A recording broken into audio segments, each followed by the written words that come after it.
Hi நண்பர்களே, நான் சமையல் வீடியோ போட்டதே இல்லை. சமையல் வீடியோ போடணுன்னு இருக்கேன். பாருங்கள், நான் மீன் எடுத்திருக்கேன். கட்லா மீனும் ஜிலேபி மீன் எடுத்திருக்கேன். கட்லா வந்து 2 கிலோ, ஜிலேபி வந்து 1.5 கிலோ எடுத்திருக்கேன். மொத்தம் 3.5 கிலோ மீன் எடுத்திருக்கேன்.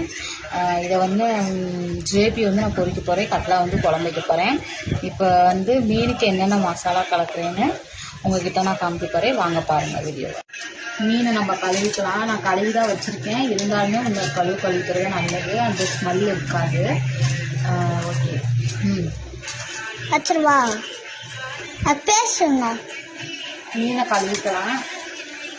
கழுவிட்டு அப்புறம் மசால் போட்டு ஊற வச்சதுக்கப்புறம் ஒரு அரை மணி நேரம் கரைச்சி பொரிச்சுக்கலாம். மசால் போடலாம், வாங்க பாருங்க.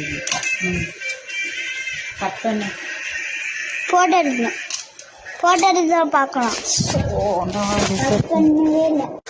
நம்ம இந்த பொடி இருந்தால் போதும், காரம் எதுவுமே போட வேணாம். பாருங்கள், நீங்களும் மீன் வாங்கினீங்கன்னா இந்த டேஸ்ட் மசாலா வாங்கி யூஸ் பண்ணுங்கள், நல்லாயிருக்கும். உப்பு போட்டுக்கலாம்.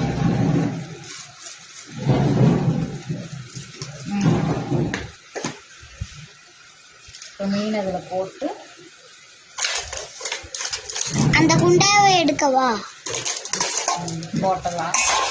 போட்டு நல்லா அந்த மீனும் இந்த மாதிரி செஞ்சு பிடிச்சி விட்டுக்கோங்க. மீன் அந்த மசாலா எல்லா பக்கமும் பிடிக்கும்.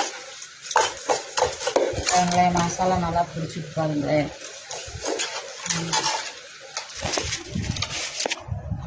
ஹாய் நண்பர்களே, மசாலா நல்லா பிடிச்சிருச்சு. அரை மணி நேரம் ஆயிடுச்சு. வாங்க பொரிக்கலாம். எண்ணெய் காஞ்சிருச்சு, நம்ம மீனை போடலாம்.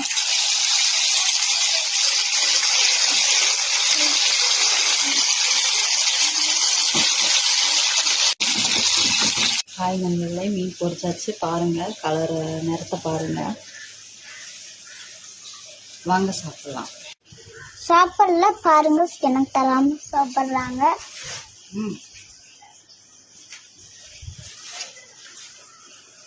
நீ அப்படி எடுத்து சாப்பிட டேஸ்ட் வேற லெவல், சூடாக இருக்குது. அந்த நாய் வருவேன்.